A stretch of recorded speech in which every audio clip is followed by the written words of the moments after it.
या मालिक या अल्लाह या रज़्ज़ाक़ या अल्लाह या सलाम या अल्लाह अल्लाह अल्लाह अल्लाह हो ला इलाहा इल्लल्लाह हो अल्लाह अल्लाह अल्लाह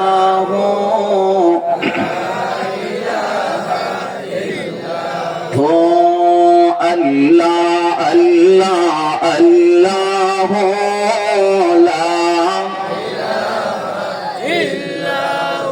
ला इलाहा इल्लल्लाह मुहम्मदुर रसूलुल्लाह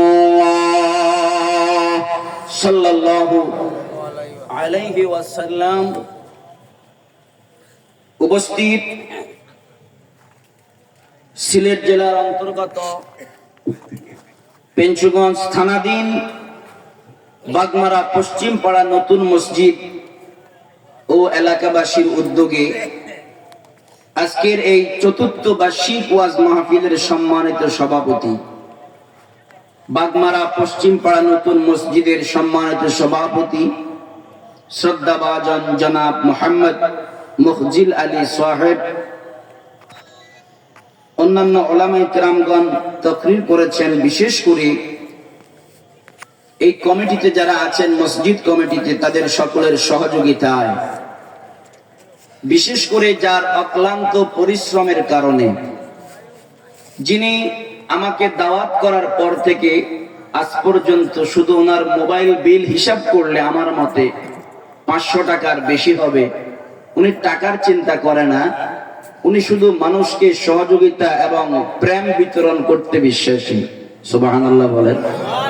আপনাদের এলাকার গৌরব আমার শ্রদ্ধাভাজন বড় ভাই, বিশিষ্ট সমাজ সেবক জনাব আখতার হোসেন সাহেব, ওনার মাধ্যমে আমি এসেছি এবং আমার মুরব্বীগণ, বাবার সমতুল্য আপনারা যারা এসেছেন, যুবক ভাইয়েরা যারা এসেছেন, পর্দার নিশীন মা বোনেরা যারা শুনতে পাচ্ছেন, সকলের খেদমতে আরজ করছি আমার মোহাব্বতপূর্ণ সালাম। আসসালামু আলাইকুম ওয়া রাহমাতুল্লাহি ওয়া বারাকাতুহু।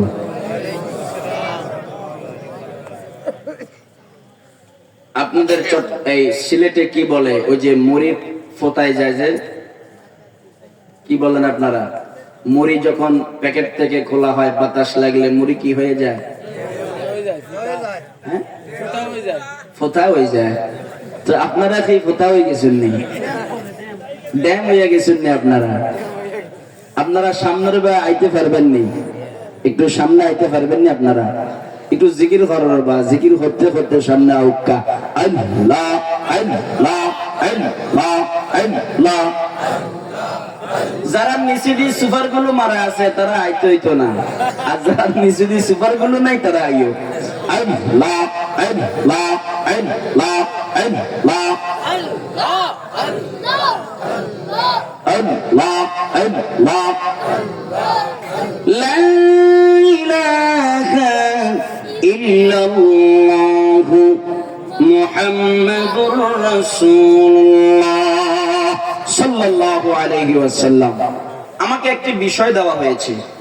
আমার আখতার ভাই, বড় ভাই, তিনি আমাকে বলেছেন, হুজুর, আমাদের মসজিদ কমিটি, মাহফিল কমিটির এবং এলাকাবাসীর সকলেই অলি ভক্ত মানুষ, একটু আউলিয়া কেরামের দিকে যাতে করে মানুষ একটু আকৃষ্ট হয়। কারণ এই দেশে ইসলাম যিনি এনেছেন, যারা এনেছেন, কারণ বাংলার জমিনে কোন নবী আসেনি। এসেছে? আমার বাংলা কথা বুঝেন না মনে হয় আপনারা? এই বাংলাদেশে কোন নবী এসেছে? কোন সাহাবী এসেছে? এই দেশে ইসলাম এনেছেন বাবা শাহজালাল।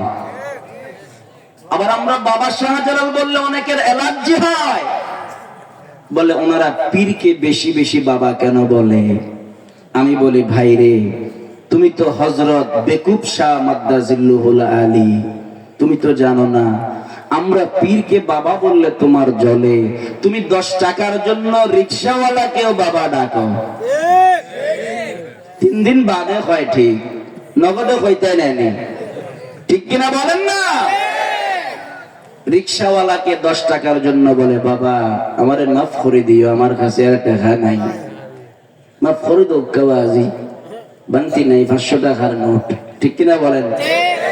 আপনারা বলেন, আপনি যে বিয়ে করেছেন, আমার চাচা আমার হুজুর বিয়ে করেছেন, ওনার শ্বশুর ওনার স্ত্রীর বাবা, কিন্তু উনিও যাইয়া বলে আব্বা বালাইনি, ঠিক কিনা বলেন? তো বাবা তো ওনার হয় না, বাবা হয় ওনার স্ত্রী। উনিও বাবা কেন বলছে? বাবার সম্মানে, বাবার সমতুল্য বিদায় বাবা বলছে। তো সেখানে কোনো শিরিক নাই, বেদাত নাই, ফতোয়া নাই। যাদের দ্বারা ইসলাম পেয়েছি, বাবা শাহজালালের মুসিলায় তাকে বাবা বললে ফতোয়া লাগাও, বুঝা যাচ্ছে ডাল মে কুছ কালা হে কাবাব মে হাড্ডি হে, কথা বলেন ঠিক কিনা? এই সিলেটের জমিনে কোন নবী আসেনি, কোন সাহাবী আসেনি। এই সিলেটের জমিনে 360 আউলিয়া ইসলাম নিয়ে এসেছেন।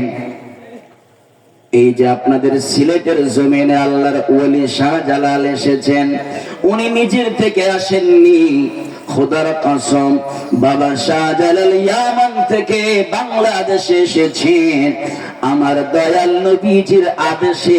জোরে বলেন সুবহানাল্লাহ। কার আদেশে? নবীর আদেশে। জোরে বলেন কার আদেশে? ভাইরা আমার একটা কথাও বলবো না, বানানোর ইচ্ছা আমি বলতে পারি না। বুখারীর হাদিস, আল্লাহর নবী মসজিদে নববীর মধ্যে খুতবা দিয়েছেন। খুতবা দেওয়ার পরে আল্লাহর নবী হাত তুলি দোয়া করেছেন, আল্লাহুম্মা বারিক লানা ফি শামিনা। মোবাইল বন্ধ করো রে বা। আল্লাহুম্মা বারিক লানা ফি শামিনা। একটু attention please, look at me, আমার দিকে তাকান। এই দিক সেদিক তো বহু তাকিয়েছেন, আজকে 1 ঘন্টার জন্য একটু আমার দিকে তাকান। যদিও আমি মানুষ সাইজে ছোট, 5 ফুটওয়ালা মানুষ, বাচ্চা মানুষ, কিন্তু আমার দিকে তাকাইলে আপনাদের সগীরা গুনাহ মাফ হয়ে যাবে। সন্দেহ আছে? আমি যদিও গুনাহগার, আমি নাপাক, নাচিস, নালায়েক।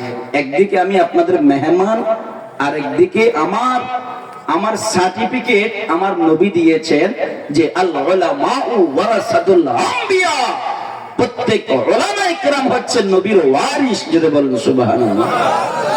এজন্য এদিকে তাকান, বেশি না 1 ঘন্টা, পারবেন তো ইনশাআল্লাহ? আল্লাহর নবী দোয়া করেছেন, আল্লাহুম্মা বারিক লানা ফি শামিনা, আয় আল্লাহ শাম দেশের মধ্যে বরকত দাও। আল্লাহুম্মা বারিক লানা ফি ইয়ামানিনা, আল্লাহ ইয়ামান দেশের মধ্যে বরকত দাও। একজন সাহাবী দাঁড়িয়ে গেল, ক্বালু ইয়া রাসূলুল্লাহ ওয়া ফি নাজদিনা, হুজুর গো আমাদের নজদের জন্য একটু দোয়া করুন। আল্লাহর নবী আবার বললেন, আল্লাহুম্মা বারিক লানা ফি শামিনা, আল্লাহুম্মা বারিক লানা ফি ইয়ামানিনা। আল্লাহ শাম দেশের মধ্যে বরকত দাও, ইয়ামান দেশের মধ্যে বরকত দাও। ওই সাহাবী আবারও দাঁড়িয়ে গেল, ইয়া রাসূলুল্লাহ আমাদের নজদের জন্য একটু দোয়া করেন। আল্লাহর নবী বললেন, ও আমার সাহাবী, শাম দেশের জন্য দোয়া করেছি, ইয়ামান দেশের জন্য দোয়া করেছি, নজদের জন্য দোয়া করা যাবে না। বলে কারণ কি? বলে কারণ হলো ইয়াতলু করনুশ শাইতান, ওই নজদের থেকে শয়তানের শিং বের হবে। ইতিহাস সাক্ষী দিচ্ছে আমার নবীজির দোয়ার বদৌলতে ইয়ামেন দেশ থেকে বাংলার জমিনে বাবা শাহজালাল এসেছেন, আর নজদের জমিন থেকে আব্দুল ওহাব নজদি এসেছে। আরো জোরে বলেন না সুবহানাল্লাহ। বাবা শাহজালাল আমার নবীর দোয়ার ফসল। বাবা শাহজালাল যখন সিলেটের জমিনে এসেছেন, আসার সময় ভারত হয়ে কলকাতা হয়ে বাবা শাহজালাল ওই কলকাতার মধ্যে নাসিরউদ্দিন সিপাহ সালার, যার আজানের ধ্বনিতে গুরু গোবিন্দের রাজপ্রাসাদ ধ্বংস হয়ে গেছে, সে নাসিরউদ্দিন সিপাহ সালারকে নিয়ে যখন এসেছিলেন, গুরু গোবিন্দ একটি বড় পাথর নিক্ষেপ করেছিল। বাবা শাহজালাল তখন শাহাদাত আঙ্গুল ইশারা করে বলেছেন, শিল হাত, পাথর সরো। পাথর সরে গেছে, আর সেই নামে সিলেট জেলার নামকরণ করা হয়েছে। যেরকম সুবহানাল্লাহ। সিন্নি খাইলাই কার দ্বারা মোল্লা চিল্লাই না, ঠিক কিনা বলেন? আজকে তোমাকে ধুতি খুলে, মাথা থেকে টিকলি খুলে, নামের আগে শ্রী কেটে মুহাম্মদ যিনি বসিয়েছেন, তিনি আর কেউ নন, তিনি হচ্ছেন বাবা শাহজালাল। কথা বলেন ঠিক কিনা? তুমি বলছো আল্লাহর ওলি মরে গেছেন, তার কোনো ক্ষমতা নাই। আপনি একটু চিন্তা করেন তো, 100, 200, 300 হাত দূর থেকে বাবা শাহজালাল যখন বলেছেন শিলহট, পাথর সরে যাও, পাথর সরে গেছে, অথচ আপনি যার মাজার ভাঙতে যাচ্ছেন, আপনি ওনাকে আপনার মতো মনে করে গালি দিচ্ছেন। আপনার নাকের আগায়, নাকের ডগায় মশা বসে আছে। আপনি একটু টেস্ট করে দেখবেন, আজকে নাকের আগায় মশা বসেছে, কপালে মশা বসেছে, আপনি আঙ্গুলটা এইভাবে নিয়ে যদি বলেন মশা সরিয়ে যাও, মশা বলবে আজকে আরো বেশি করি তোমার রক্ত খাবো, সরবো না। কথা বলেন ঠিক কিনা? মশা সরবে নি? তোমার এক হাত দূর থেকে মশা সরে না, কিন্তু বাবা শাহজালাল শত শত গজ থেকে, হাত দূর থেকে বলছে শিলহট, পাথর সরো, পাথর সরে গেছে। এনার নাম হচ্ছে শাহজালাল। যেটা বলেন না সুবহানাল্লাহ। বাবা শাহজালাল সুরমা নদী পার হয়েছেন জায়নামাজ বিছিয়ে, জায়নামাজ বিছিয়ে দিয়েছেন একজন একজন করে 360 আউলিয়া। আপনাদের এখান থেকে হেঁটে গেলে মনে হয় 25 মিনিট 20 মিনিট সময়ের প্রয়োজন। হযরত মালুম শাহ রহমাতুল্লাহ আলাইহির একটি মাজার শরীফ আছে। কথা বলেন ঠিক কিনা? এই মালুম শাহ রহমাতুল্লাহ আলাইহি তিনি ছিলেন 360 আউলিয়ার একজন সফল সঙ্গী। বাবা শাহজালালকে রাস্তা দেখিয়েছেন, এই জন্য ওনাকে বলা হয় মালুম শাহ, মানে জাননেওয়ালা, চিননেওয়ালা। যেরকম সুবহানাল্লাহ।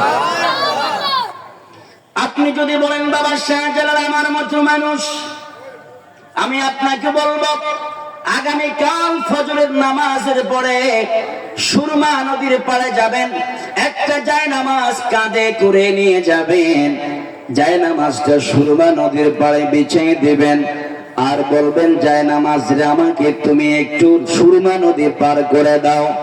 যদি জায়নামাজের হঠাৎ জবান খুলে যায়, হয়তো জায়নামাজ বলবে ও আল্লাহর নাফাক বান্দারে, অনেক দিন হয়েছে আমি মানুষ চুবাই না, আজকে তোকে চুবাবো, ডুবাবো। ঠিক কিনা বলেন? আপনি পারবেন জায়নামাজের উপরে দাঁড়িয়ে থাকতে? কিন্তু বাবা শাহজালাল পেরেছে। এটা ক্ষমতা মূলত বাবা শাহজালালের নয়, এটা ক্ষমতা আমার নবীর মুজিজা। আমার নবীর মুজিজার কারণে, বাবা শাহজালালের আমলের কারণে আল্লাহ ওনাকে সেই ক্ষমতা দান করেছে।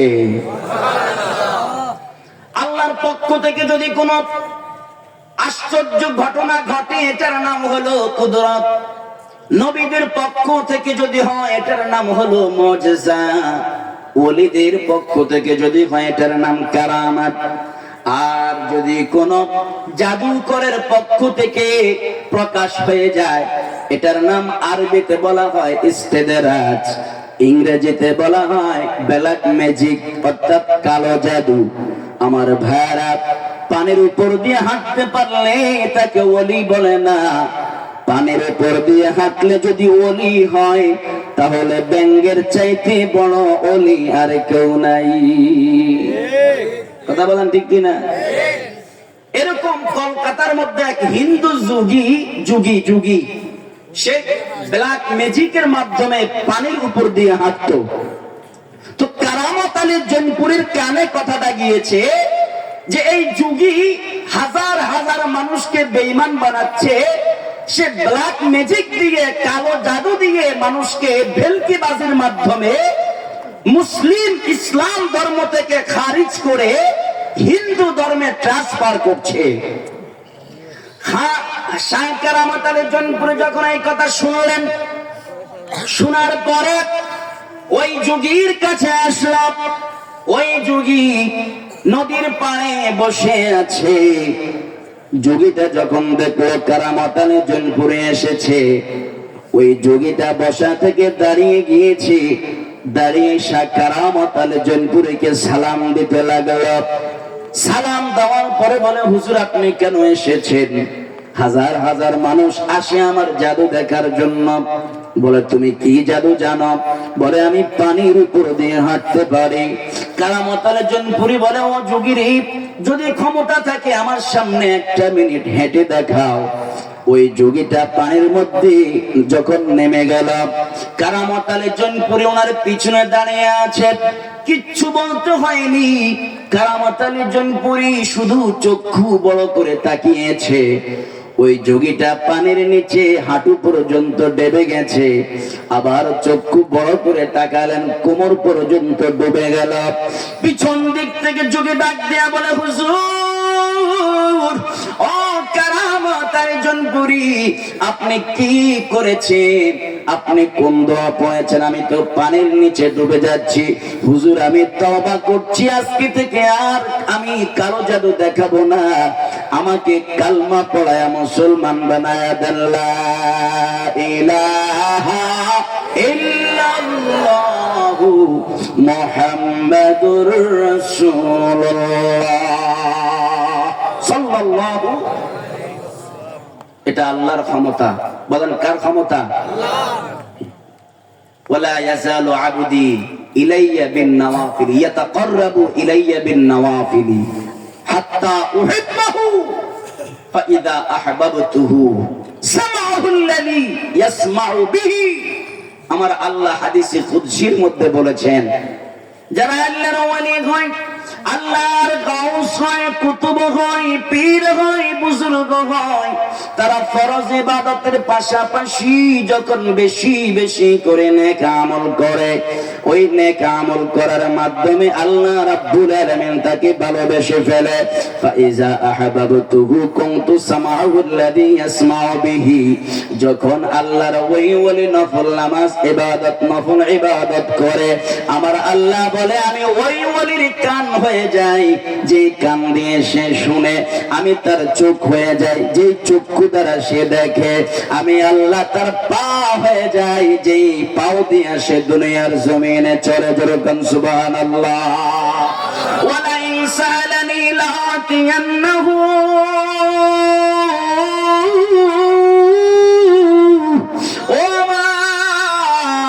ওমার বিশ্বের মুসলমান শুনো, আমার কোন ওলিরা যখন আমার কাছে কোন অসম্ভব কোন কিছু চায়, আমি আল্লাহ আমার ওই ওলির খাতিলে দান করে। যেরকম সুবহানাল্লাহ। এজন্য ওলি কুলের সম্রাট মাহবুবে সুবহানী কুতুবে রাব্বানী শেখ সৈয়দ আব্দুল কাদের জিলানীর কাছে চুরি করার জন্য একটা চোর এসেছে। কি এসেছে? আপনারা আসেননি, জিন্দা আসেননি? কি এসেছে? চোর এসেছে চুরি করার জন্য। কারণ চোর জানে যে পীরানে পীর আব্দুল কাদের জিলানীর খড়ম পড়তেন, কাঠের খড়ম, খড়মের নিচে কতগুলো স্বর্ণ আছে।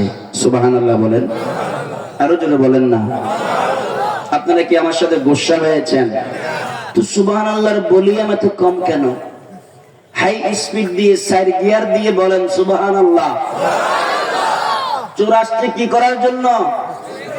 জিয়ারত করতে না চুরি করতে? ওই চোরের 7টা মেয়ে। কয় মেয়ে? 7টা মেয়ে বিয়ের উপযুক্ত। বিয়ে দিতে পারে না। সে খবর পেয়েছে বড় পীর আব্দুল কাদের জিলানীর জুতার নিচে স্বর্ণ আছে।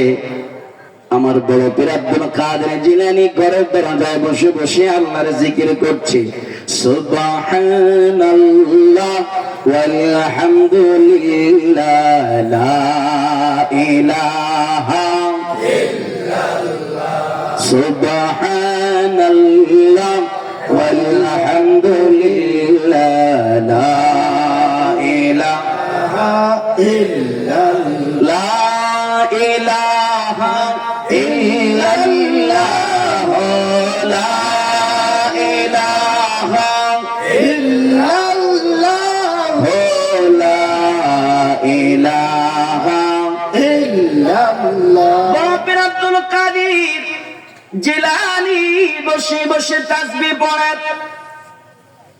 চোর যখন এসেছে চুরি করার জন্য, বড় পীর আব্দুল কাদের জিলানী ঘরের ভিতরে ঢুকে গেল। ঘরের ভিতরে যখন ঢুকে গেল, চোর ওই দুইটা খড়ম ভাঁজ করল।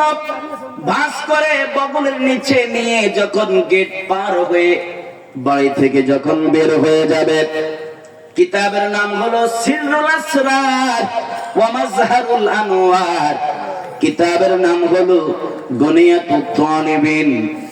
চোর বলে, আমি জুতা দুইটা বগলের নিচে করে যখন যাচ্ছিলাম, চুম্বক যেমন টিনের সাথে লোহার সাথে লাগলে চুম্বকটা লোহার সঙ্গে লেগে যায়, আমি চোরের দুইটা পা মাটি তেমনি ভাবে আটকে দিয়েছে। সুবহানাল্লাহ। চোর বলে, আমি ডানেও যেতে পারি না, বামেও যেতে পারি না, সামনেও যেতে পারি না।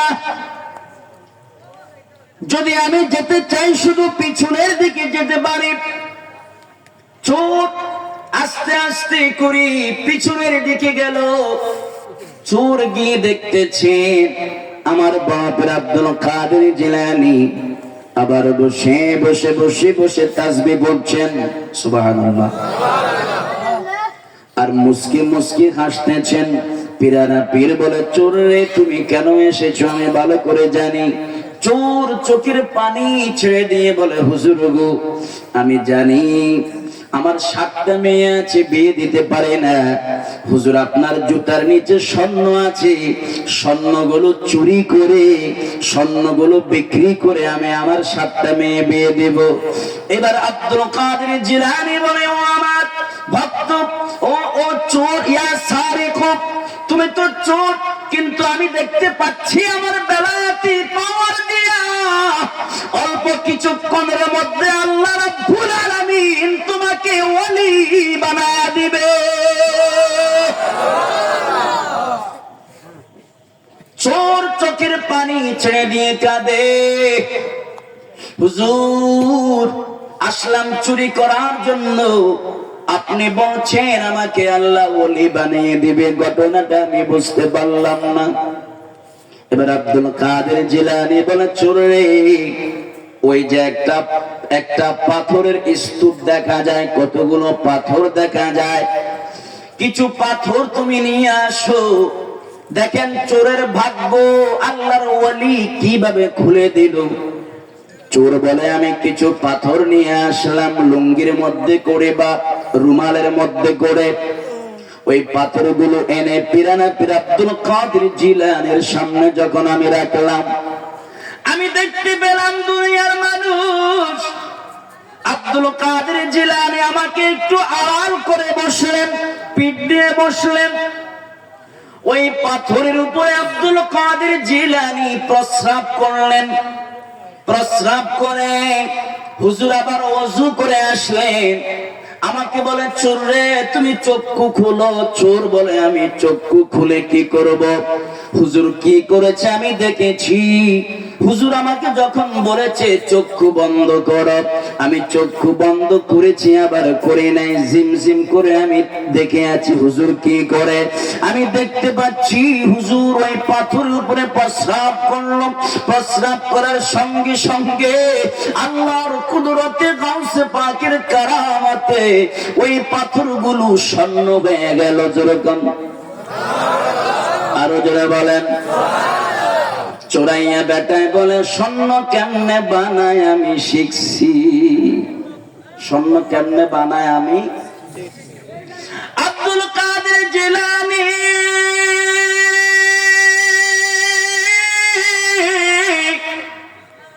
ডাক দেয়া বলে এখানে যতগুলি স্বর্ণ আছে সবগুলা স্বর্ণ তোমার।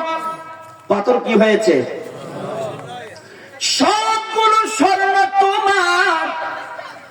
চোরাইয়া বলে আমি স্বর্ণগুলা নিয়ে বাড়িতে চলে গেলাম, স্ত্রীর হাতের মধ্যে স্বর্ণগুলা দিলাম, স্ত্রীরে স্বর্ণগুলা আলমিরার মধ্যে রাখো, আরেকটা ঘোষণা তুমি শোনো। বলে কি ঘোষণা? বলে তোমার 7টা মেয়ে আছে, তাদেরকে বলবা ঘর থেকে যখন বের হবে রাস্তাঘাটে যত পাথর পাবে, ইট পাবে, ঘরের মধ্যে এক কোণার মধ্যে যেন এনে জমা করে। তুমিও রাস্তাঘাটে যত পাথর পাবে সব ঘরে এনে জমা করবা। পাথর জমা করতে করতে করতে করতে বিশাল একটা স্তূপ হয়ে গেল। ওই চোর স্ত্রীকে শিখিয়ে দিল, মেয়েদেরকে শিখিয়ে দিল, ও মা তোদের যখন হাজতের প্রয়োজন হবে, ইস্তেঞ্জার প্রয়োজন হবে, প্রস্রাবের প্রয়োজন হবে, তোমরা টয়লেটে যাবে না, এখানে যেই পাথর দেখতে পাচ্ছ এই পাথরের উপরে প্রস্রাব করবা। আমার যখন প্রস্রাবের সময় হবে আমিও পাথরের উপরে প্রস্রাব করব। স্ত্রীকে শিখিয়ে দিল তোমার যখন প্রস্রাবের প্রয়োজন হবে তুমিও পাথরের উপরে প্রস্রাব করবে। স্ত্রী বলে আপনি কি পাগল? বলে পাগল না। বলে তাহলে ওই ওয়াশরুমে কি না গিয়ে পাথরের উপরে প্রস্রাব করার জন্য কেন বললেন? বলে স্ত্রীর স্বর্ণ কেমনে বানায় আমি দেখছি, পেশাব করলেই স্বর্ণ হয়ে যায়। পেশাব করলে কি হয়? এখন মেয়েরা এসে পেশাব করে, স্ত্রী পেশাব করে, চোরাইয়াও পেশাব করে। পেশাব করতে করতে 1 দিন যায়, 2 দিন যায়, 3 দিন যায়, 1 সপ্তাহ যায়, 1 মাস যায়, মোটামুটি 3 মাস পর্যন্ত পেশাব করতে করতে সুরমা নদী হয়েছে, কিন্তু স্বর্ণ হয় না। কি হয় না? মাথা না রে বা, পিতা হয় না, স্বর্ণ হয় না। সুরমা গান বানাইলে চিনতেই, কিন্তু কি হয় না? স্বর্ণ হয় না। দৌড়ে গেল আব্দুল কাদের জিলানী। কোন কারামত দিয়া পাথর স্বর্ণ বানাইলেন, ওই কারামতটা আমাকে শিখান। এই কথা বলার পরে ওই আব্দুল কাদের জিলানী বলে ঠিক আছে তুমি আস্তে আস্তে বেলায়েতের পাওয়ার পাবে, তবে একটা কাজ করো, আমার সামনে আসো। ওই ছোট্ট আব্দুল কাদের জিলানীর সামনে যখন গেল, সামনে যাওয়ার পরে আমার আব্দুল কাদের জিলানী চাদর মোবারক দিয়ে তার মাথার উপর ঢেকে দিলেন। হঠাৎ করে একজন মানুষ আসলো, ও আব্দুল কাদের জিলানী আমার মা মারা গেছে, আপনাকে জানাজা পড়াতে হবে। বলে আমি যেতে পারবো না, চাদরের নিচে একজন কুতুব আছে, একজন আলেম আছে, তাকে নিয়ে তোমার মায়ের জানাজা পড়া। চোর বলে হুজুর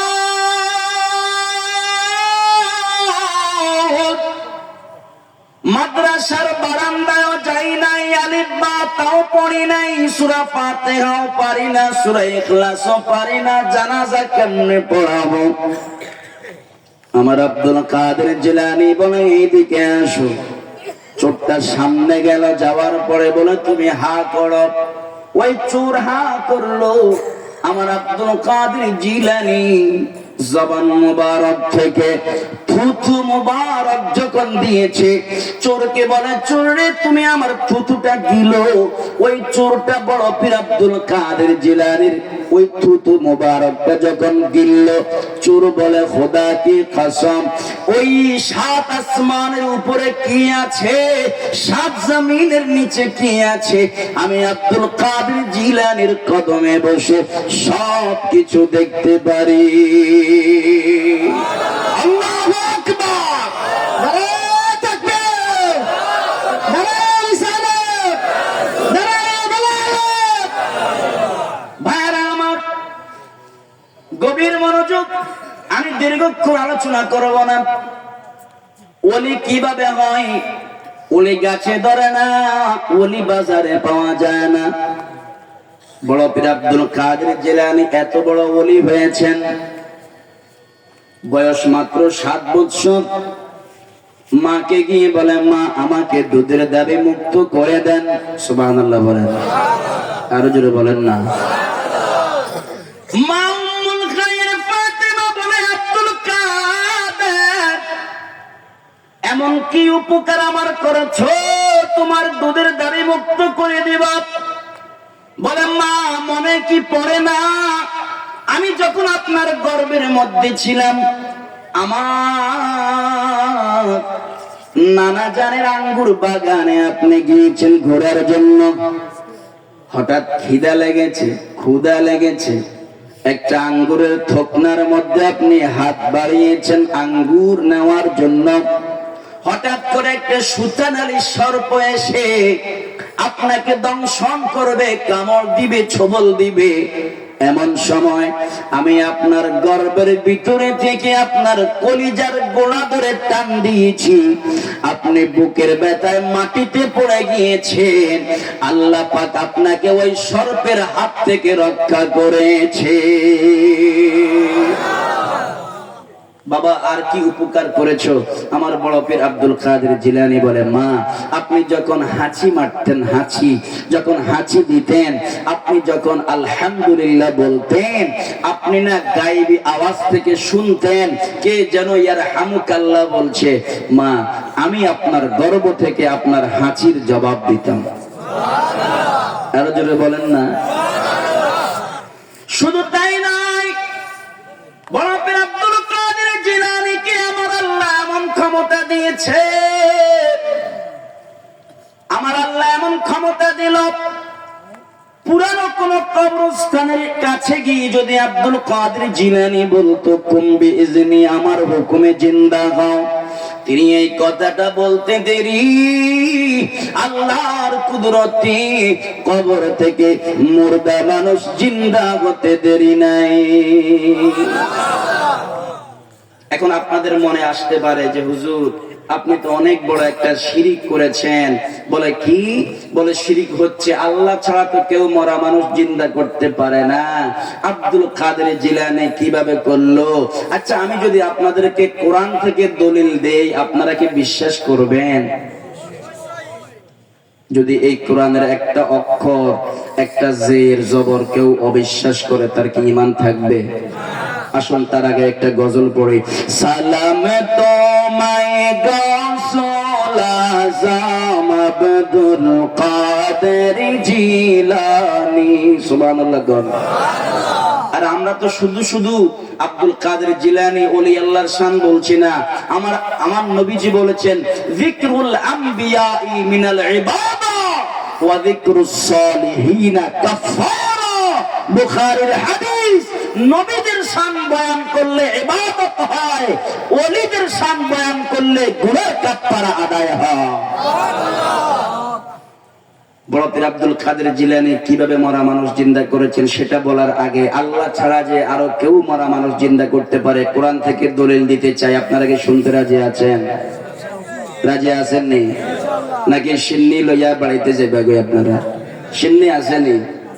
গরম গরম আছে, সিন্নি আছে, গরুর গোশত দিয়ে 1 লাখ কত হাজার, 1,30,000 টাকা দিয়ে আপনারা লাগি গরু আনছেন। আমার ভাইয়ে আখতার ভাই সহ কমিটির ভাইয়েরা অকলে মিলি আপনারা লাগি সিন্নির আনছেন। আলহামদুলিল্লাহ বলেন।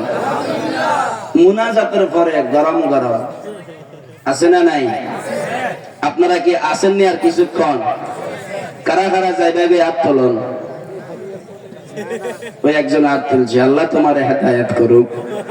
ইয়া রাসূলুল্লাহ ইয়া হাবিবাল্লাহ ইয়া রাসূলুল্লাহ ইয়া হাবিবাল্লাহ, পড়েছি হাদিসে দেখিলে আপনাকে জীবনের গুনাহ ঝরিয়া পড়ে, বিয়োগ দেখা মোদের সাথে ইয়া রাসূলুল্লাহ ইয়া হাবিবাল্লাহ ইয়া রাসূলুল্লাহ ইয়া হাবিবাল্লাহ, মুনকার নাকির আসিয়া সওয়াল করবে বসায়া, দিও গো নবী পর্দা উঠাইয়া, করিব সালাম কদম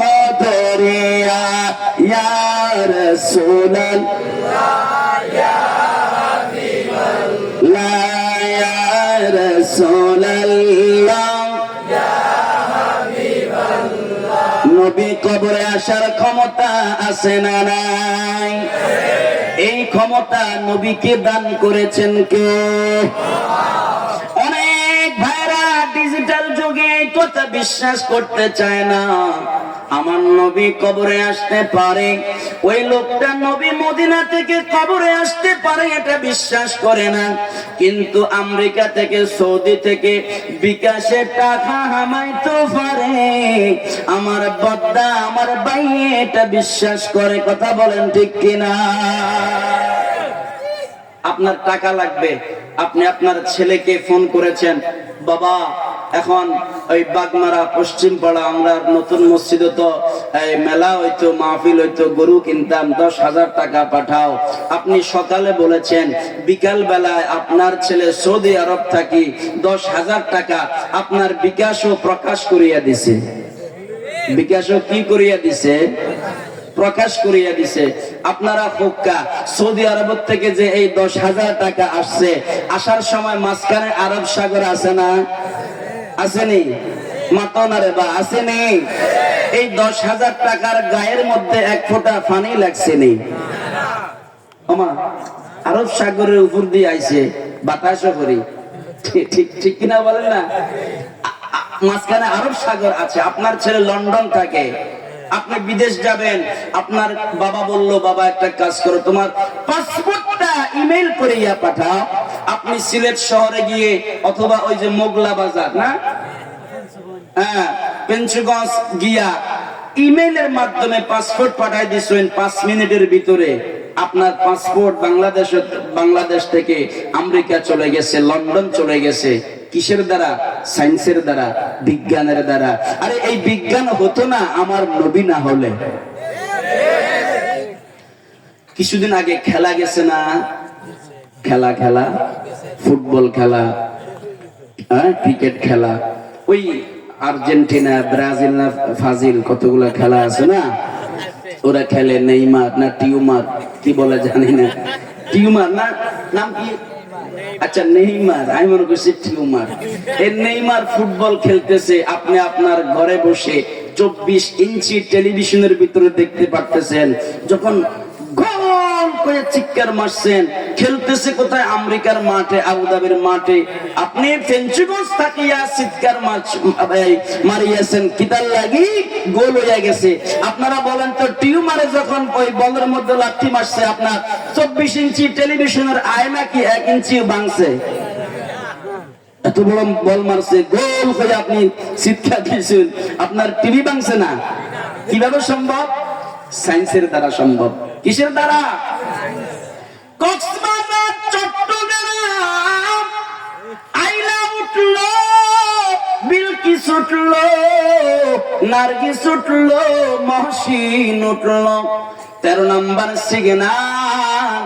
আপনি পেঞ্চগঞ্জের এই জায়গায় বসে বাগ মারায় বসে রে বাবা বুঝার জন্য বলছি, যদিও হাসি তামাশা করে বলছি কথাগুলা কিন্তু বাস্তব। ওই যে কক্সেস বাজারের ঢেউর সাথী, ওই কক্সবাজারের পাড়ে খেজুর গাছ ভেঙে পড়েছে।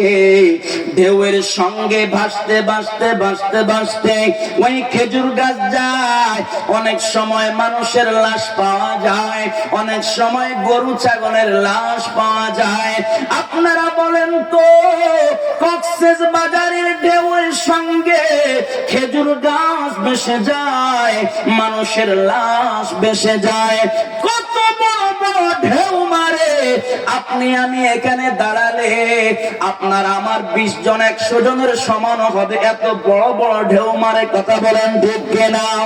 ঢেউ মারে কক্সেস বাজার আপনার পেঞ্চুগঞ্জের জমিনে। আপনার 24 ইঞ্চি টেলিভিশনের তলা দিয়ে নিচে দিয়ে 1 ফোঁটা পানি পড়ছিনি। কথা বুঝছেন নি আমার? ঢেউ মারে কোনখানে? কক্সেস বাজার। আপনি দেখতেছেন কোথায়? পেঞ্চুগঞ্জ। এই যে আপনার টেলিভিশনের নিচে দিয়ে 1 ফোঁটা পানি পড়ছেনি, পড়েনি। এই জন্য আমাদের নোয়াখালীর একটা কথা আছে, বিজ্ঞানীদের বিজ্ঞানী আঙ্গন বিজি। আল্লাহ নোয়াখালীর কথা বুঝেনি? কথা হয় না, বুঝেনি।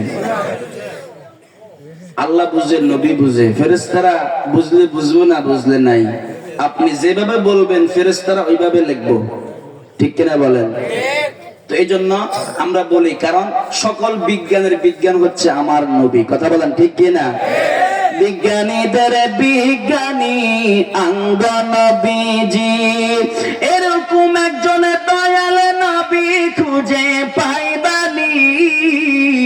বিজ্ঞানীদের বিজ্ঞানী আমাদের নবীজি, বলেন বিজ্ঞানীদের বিজ্ঞানী মোদের নবীজি, বলেন বিজ্ঞানীদের বিজ্ঞানী মোদের নবী। আবু বকর কি গুহার ভিতর সাপে কামড়াইছে, মোদের নবীর থুতু লাগাই ভালো হয়ে গেছে। সেই যোগে কি ডাক্তার বদ্ধ, সেই যোগে কি ডাক্তার বদ্ধ হেকিম ছিল নি।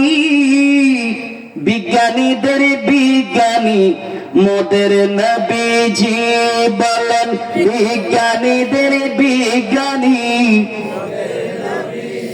বিজ্ঞানীরা রকেটে করে চাঁদের দেশে যায়, মোদের নবী রকেট ছাড়া মেরাজ শরীফ যায়। সুবহানাল্লাহ বলেন। বিজ্ঞানীরা রকেটে চড়ে কোথায় যায়? চাঁদের দেশে। আর আমাদের নবী রকেট ছাড়া যায় কোথায়? আল্লাহর বাড়িতে। জোরে কন্যা সুবহানাল্লাহ। এই জন্য এই কোরআনুল কারীমের মধ্যে আল্লাহ রাব্বুল আলামিন বলেছেন, সূরার নাম হলো সূরাতুল মায়েদা, আয়াত নাম্বার হলো 110। আমাদের দেশের অনেক ভাইয়েরা বলে আল্লাহ ছাড়া কেউ মরা মানুষ জিন্দা করতে পারে না। আব্দুল কাদের জিলানী কেমনে পারে? এই কথাটা বলেই আমার ওয়াজ শেষ করব। আমার ভাইয়েরা বেশি কষ্ট দেব না। আল্লাহ পাক বলে, ইয ক্বালাল্লাহু ইয়া ঈসা ইবনে মারইয়াম আযকুর নি'মাতি আলাইকা ওয়া আলা ওয়ালিদাতিকা। ও ঈসা নবী রে, স্মরণ করো ওই সময়ের কথা যে আমাদের আল্লাহ আমাদের নবীজিকে বলছেন, নবী স্মরণ করেন ওই সময়ের কথা যখন আল্লাহ রাব্বুল আলামিন বলেছেন, ইয়া ঈসা ইবনে মারইয়াম আযকুর নি'মাতি আলাইকা ওয়া আলা ওয়ালিদাতিকা। আমি আল্লাহ ঈসা নবীর উপরে অনেক বড় দয়া করেছি, মেহেরবানি করেছি। শুধু তাই নয়, ইয আইয়াতুকা বিরূহিল কুদুস, আমি আল্লাহ তাকে পবিত্র আত্মা দিয়ে সৃষ্টি করেছি। তুকাল্লিমুন নাসা ফিল মাহদি ওয়া কাহালা, যখন ঈসা নবী ধুলার মধ্যে দুলতেছিল, ওই সময় ঈসা নবী কথা বলা আরম্ভ করেছে। বিবি মরিয়ম গোসলখানায় গেল, 16 বছরের যুবতী, এখনো বিয়ে হয় নাই, স্বামী নাই। জিবরাইল বিবি মরিয়মের গোসলখানায় হাজির। বিবি মরিয়ম আশ্চর্য হয়ে গেল, কে আপনি আমার গোসলখানায় এসেছেন? জিবরাইল বলে, ভয় পাবেন না, আমি দুনিয়ার কোন মানুষ নয়, আমি হলাম ফেরেশতা জিবরাইল। বলে, কেন এসেছেন? বলে, আল্লাহ বলেছে আপনাকে সন্তান দেওয়ার জন্য। বিয়ে হয় নাই, শাদী হয় নাই, স্বামী নাই, আমার সন্তান কিভাবে হবে? জিবরাইল বলে, আপনি হা করেন। বিবি মরিয়ম হা করল। জিবরাইল একটা ফু দিল। আল্লাহর কুদরতে ঈসা নবী বিবি মারিয়ামের গর্ভের মধ্যে চলে গেল। ঈসা নবী দুনিয়ায় আসলো, 3 দিন হলো রে বন্ধু, বন্ধু, বন্ধু রে। ওই ইহুদিরা বিবি মারিয়ামকে বলে, সন্তান কোথায় পেয়েছো? বিবি মরিয়ম বলে, সন্তান কোথায় পেয়েছে আমার কাছে জিজ্ঞেস করে লাভ নাই। ওই যে দোলনার মধ্যে যে বাচ্চাটা খেলাধুলা করছে, ওই বাচ্চাটাকে তোমরা জিজ্ঞেস করো। মাত্র 3 দিনের বাচ্চা, কথা বলতে পারবেনি। বলেন পারবেনি? কিন্তু আল্লাহ চাইলে পারে, কে পারে না? ওই ইহুদিরা আয়েশা ঈসা নবীকে বলে, তুমি কে? ঈসা নবী বলে, ক্বালা ইন্নী আবদুল্লাহ, আমি আল্লাহর বান্দা। আতানিয়াল কিতাবা ওয়া জাআলানি নাবিয়্যা, আল্লাহ আমাকে কিতাব দিয়েছে এবং নবী বানিয়েছে। একটু দরুদ শরীফ পড়েন, আল্লাহুম্মা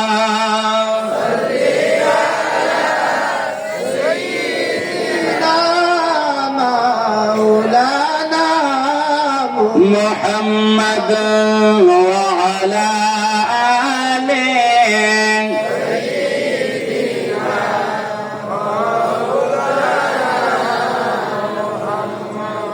একটু 8-10 মিনিট ওয়াজ শুনবেন নি আপনারা? শুনবেন তো? আরো বেশি নেই, আরো বেশি ওয়াজ করিয়া কোনো ফায়দা হইতো না। তুমি ঠান্ডার ভিতরে যাইয়া কম্বল মোড়াইয়া ঘুমাইবা। মুয়াজ্জিনে যখন বলবে, আজান দিবে, আসসালাতু খায়রুম মিনান নাওম, ঘুম থেকে নামাজ বালা, তুমি হইবা নামাজটাকে কম্বল বালা। এটা ওয়াজ আমরা লাগতো না, ঠিক কিনা? মুয়াজ্জিন আজান দিবনি, কিন্তু ইল্লা মাশাআল্লাহ ফেরেশতারা বলবে, ওয়াল্লাতি ওয়াল কুরিয়ু মিনাল্লাহ। হ্যাঁ, মুয়াজ্জিন আজান দিচ্ছে, মসজিদে আসো, তুমি বলবা কম্বলের নিচে আসো। এই ওয়াজ আমরা শুনতাম না, এই ওয়াজ আমরা লাগবো।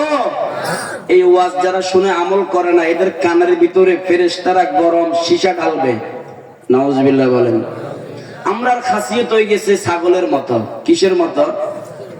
ছাগলের কান মুছাইয়া যদি আপনি দইরা খান, ছাগল রে আমি তোর মালিক, সই গাছ লাগাইছি, পেঁপে গাছ লাগাইছি, কদু গাছ লাগাইছি, কমলা গাছ লাগাইছি, আমার গাছের ফাটা লাতা খাইছ না রে বা। ছাগলে কান মুছাইয়া খাইব, ঠিক কিনা বলেন? মালিক টালিক কিতা, এটা আমি চিনি না, আমার খাম হইলে ফাটা খাও, আমার কাম হইলো কিতা।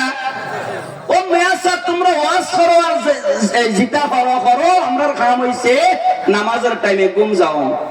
এই ওয়াজের দাম আছে নি? কথা বলেন, দাম আছে? আজান দিলে কোথায় যাবেন? এই যে আপনাদের এখানে একটা মসজিদ হয়েছে, আমি কিন্তু ওয়াজ ঘুরাই ফেলছি, গাড়ি ব্রেক ঘুরাই ফেলছি আপনাদের জন্য। আপনারা অনেকে জিমাচ্ছেন এইভাবে। গতকালকে আমার এক মুসল্লি জিমাইতে জিমাইতে ঠাস করে ফ্লোরের সাথে লাগে মাথা ফাটে গেছে। ওই ওয়াজে আসলে বেশি ঘুম আর মসজিদে গেলে বেশি ঘুম। কি জন্য? ওই মাহফিল আর মসজিদ বেহেশতের বাগান, এই জন্য গুমও বেশি। হ্যাঁ ঠিক কিনা? এখন এই মসজিদ আপনাদেরকে হাসরের ময়দানে সুপারিশ করবে। সুবহানাল্লাহ বলেন, আরো জোরে বলেন না সুবহানাল্লাহ। একটা হাদিস বলি 2 মিনিটে। আমার নবীজি বলেছেন, মান বানা লিল্লাহি মাসজিদান বানাল্লাহু লাহু বাইতান ফিল জান্নাহ। যে ব্যক্তি আল্লাহর জন্য একটি মসজিদ নির্মাণ করবে, তার জন্য আল্লাহ তাআলা জান্নাতের ভিতরে ইয়াকুত পাথর দিয়ে একটা ঘর নির্মাণ করে। আচ্ছা, একজনের দ্বারা কি একটা মসজিদ নির্মাণ করা সম্ভব হবে? এটা আমার আল্লাহ জানে কি জানে না? এই হাদিসের মর্মার্থ হচ্ছে, যার তৌফিক যা আছে তা দিয়ে যদি কেউ মসজিদে সহযোগিতা করে, আমার আল্লাহ তার লাগি বেহেশতের ভিতরে ইয়াকুত পাথর দিয়া ঘর নির্মাণ করব। আরো জোরে বলেন না। তো আমরা একজনে একা মসজিদ দিতে পারবো না, যদি শরীক হতে পারি আমাদের জন্য জান্নাতে ঘর নির্মাণ করবেন কে? কথা বলেন কে? এই মসজিদ কিছুদিনের ভিতরে ছাদের কাজ করা হবে, ধরা হবে। দেখেন, মসজিদ কিন্তু চাইলে আপনি করতে পারবেন না, আল্লাহর হুকুম যদি না থাকে। ঠিক কিনা বলেন? হাদিস শরীফে আছে, হযরত আমাদের মুসলিম জাতির পিতা, ইব্রাহিম আলাইহিস সালাতু ওয়াস সালাম, উনি যখন উনার ছেলেকে নিয়ে, ইসমাইল আলাইহিস সালামকে নিয়ে খানায় কাবা নির্মাণ করতেছিলেন, ওই সময় কিছু পাথর অবশিষ্ট রয়ে গেল। আল্লাহ বলে, জিবরাইল পাথরগুলো গোটা পৃথিবীতে ছড়িয়ে দাও। জিবরাইল পুরা পৃথিবীতে পাথরগুলো ছড়িয়ে দিলেন। যেখানে যেখানে ওই একটা পাথর পড়েছে, ওই জায়গায় কিয়ামতের আগে হলে মসজিদ হবে। 3 দিন বাদে হয় সুবহানাল্লাহ। আরো জোরে বলেন না। না থাক সুবহানাল্লাহ কইও না, বাসার যাইয়া কইও সুবহানাল্লাহ। হ্যাঁ, এখন কইলে সওয়াব বেশি হয়ে যাইবে। তো এখন এই মসজিদ যে হচ্ছে, আপনাদের এই পশ্চিম পাড়ার একটা ঐতিহ্য মসজিদ। এই মসজিদের ছাদ আপনারা চান কি চান না? নাকি বৃষ্টিতে ভিজে নামাজ পড়বেন? হ্যাঁ, তাহলে এই কোরআনের মাহফিল থেকে আমি বেশি না, সর্বপ্রথম দুনিয়ায় থেকে জান্নাতের সার্টিফিকেট প্রাপ্ত 10 জন সাহাবী আশারায়ে মুবাশশারা, ওনাদের নামে চাইবো।